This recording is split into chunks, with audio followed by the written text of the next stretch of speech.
Welcome to TEDxYouth at LCJSMS 2017, Going Beyond. Imagine being my age, 13 years old. You're sitting at home, alone in the family room, and you're getting lots of texts and notifications. You've recently gotten into a fight with your best friend, and you chose to end the friendship because you were unhappy. But the girls that were friends with your best friend quickly turned on you. They're making up rumors, and the information got back to you almost simultaneously. Now, you click to get into your phone, and you see pictures of yourself with X's all over you. And you see paragraphs written by people about how much they despise you all over social media. You aren't sure why this is happening either, and all you want to do is just crumble down and cry. And you almost do. But then something inside of you stops you. That something was the urge to recover and move on when this happened to me. 2 years ago, I never would have been able to imagine that I would have gone through that. My problems were tough to overcome, and honestly, I wasn't sure that I would always get through them and be all right. But I had an idea to write about all of these problems. Not only that, but to write out the ideal solutions that may have never come to these problems. You know, like the fairy tale happily ever after endings. You might be thinking that this is unrealistic or childish, but in reality, it isn't. One big issue in this school is that kids do not want to discuss personal matters with guidance counselors. It's awkward. It's simply uncomfortable for a kid to have to sit in a stuffy office with an adult who they barely even know and feel forced to reveal their personal secrets. When I got into thinking about this, it actually started to worry me. I mean, if these kids don't want to confide in any adults, then who are they confiding in? I began to research it, and I found out that blogging actually helps socially awkward teens. They could create a narrative out of a distressing experience and help themselves heal by writing out the endings they wish could have played out in real life. This brings me back to my point about wanting to write about my problems. I figured if my peers could read a relatable blog and be able to connect, they would have a great alternative to seeking a guidance counselor. But before I had started this particular project, I'd been extremely used to doing this kind of writing. In fact, a year and a half ago, I started a diary that wasn't your typical confidential journal. It was in the format of a book, with a table of contents, a 20-page chapters, the whole package. In this diary, I would write about various topics, like fears, girls I either liked or disliked, and crushes. In other words, I wrote about all the things a 13-year-old girl would never want published. But the things that I would never want published were the topics and situations that so many people around me go through. You can never truly know what is going on in somebody else's life, especially the secrets they want to keep hidden. So I decided that I had to sacrifice my secrets in order to help the people surrounding me. The way I did this was I literally started a real and interactive blog. First, I found a blogging platform, and then I created a name. I called my blog The Grace Space. When I first started my blog, I knew that I was going to have to write about my experiences, but I never realized how hard it was going to be. I had to analyze the situation I had been in, how I got there, and how I wished it had turned out, versus how it actually turned out, of course. And then I had to analyze the situations of other people, how they've evolved, and how others may have dealt with them. At first, I began my project to benefit others. My goal at the beginning of my experience was to help my peers through situations that I had previously had to overcome. But I soon came to the realization that I was actually healing from writing posts. I think that by writing out my stories, I was able to take into account what had truly taken place. And from there, I was able to move on and improve myself. I did just that in one of my most popular posts called Tiffany. Tiffany was about a very personal story that I decided to share on my blog. The plot was similar to what had actually happened to me. I was the best of friends with a girl, let's call her Tiffany for now. But this friendship became uncomfortable and difficult for me to deal with. I was constantly being pushed around, and I was never treated like I was good enough. Tiffany was changing into a cruel person that I had never known her to be. I think it's pretty fair to say that I wasn't a very happy camper. Eventually, Tiffany and I did grow apart, and the friendship completely changed my point of view on social relationships. I'll share an excerpt from the post with you.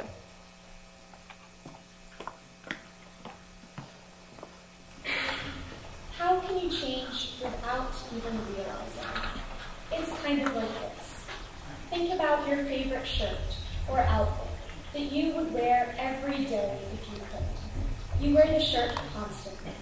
But then one day you go to put it on and it's too small. You try to squeeze your arms through or button the buttons and the seam rips. The last thing keeping the shirt together. There's nothing you can do about it either, except for getting a new shirt. Maybe I had developed and grown out of Tiffany, and it was time for new friends. So I moved on. Tiffany never imagined that she would lose me. She said that I had made her a better person, and she apologized a bunch of times. But it was over. I couldn't go back, nor did I want to. Many people didn't think that I had a hard time walking away from Tiffany, but they didn't realize that it wasn't just Sadie isn't friends with Tiffany anymore. They didn't realize that however hard it was for Tiffany, it was 10 times harder for me. But however hard it was, I did walk away. I was able to choose what I wanted to do for myself. I got a new shirt, and it turns out I'm happier than ever.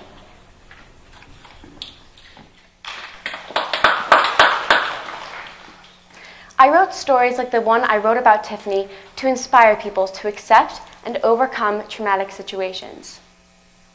I even wrote the story Tiffany, but from Tiffany's point of view. I then received emails from people I have never even met, eager to be a part of my blog. I was told various stories, from taking sides in an argument to a girl who didn't know how to cope with her disabled best friend being bullied. All they had to do was just shoot me an email, and the rest I would take upon myself. I wrote out these stories from the outspoken points of view, like the bystanders and the random people looking in on the situation. I got a glimpse into the lives of my audience, my peers. Being able to do this not only made me feel comfortable sharing my stories, but it allowed me to push myself farther. Knowing that there were still people out there who were sitting behind their screens that were in pain, just waiting to get out of it, struck me. I couldn't just leave them stranded. I had to help. Though there were some complications along the way. While I was trying to create a program to boost people's self-esteem, somebody tried to bring down my own. The person called themselves Anonymous and said some pretty hurtful things. Their comment consisted of telling me that I wasn't being fair to my characters, I was wrong for writing what I did and feeling what I felt.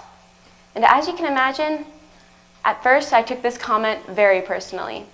But then I got over how I was feeling, and I realized that this comment and future comments could be used to improve my work. My positive feedback would be my source of encouragement, and then my not so positive feedback would be used for input for my further blog posts.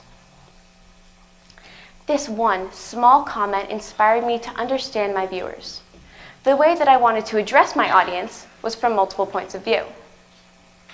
What if your child could understand that they don't have to be ashamed to be the victim in a situation? And what if your friends and mothers and fathers and siblings could understand what it actually means to be a bully and what it really does mean to break the cycle? These are the types of lessons that I wanted people to be able to walk away with from my blog. So in order to improve my work, I went and found an online writing course. This course was called Tara K. Harper's Writing Workshop. Throughout this workshop, I learned to be fair to my characters. It would be too obvious which ones I was favoring depending on the amount of text that they were given to share their story. I learned tidbits of information, piece by piece, like how writing in the third person is usually a successful way to write. This information was an extremely helpful tool when I had to put myself in the shoes of others in traumatic situations. My goal in the beginning of my project was simple: help others. But as I was nearing the end of my project, my answer to the question of, did you achieve your goal, was anything but simple. Not only had I managed to help the 2,120 people that viewed my blog, but I was able to improve myself. I think that by doing this, I set an example for my audience, an example of healing that they could follow, and they did fall all right. The process of healing after creating the blog is now only 5 words in my mind. Face pain to heal pain. In other words, you have to be willing to understand your situation and analyze it very carefully, even if that's tough to do. Once you understand what happened in your event, you can do what you like to move on. If you'd like an example, I'll give you mine. I wrote post-note blog posts and books all about my distressing stories. And once I did that, I shared those stories for the world to see and for a little bit of the world to recover. It took me, one person taking a deep breath and sharing her stories for the world to make a change. This change that I made was my recovery, and yours or your child's could be very similar. I created the opportunity for myself to once and for all finally gain perspective on myself. Everyone deserves to feel the way I'm feeling right now as I speak in front of you all this evening, open and free. So please, whether it is creating a diary or reading a book or even just speaking to a loved one, be sure to let out a story that you've been holding in for a while. You'll be amazed at what that will do for you. Thank you.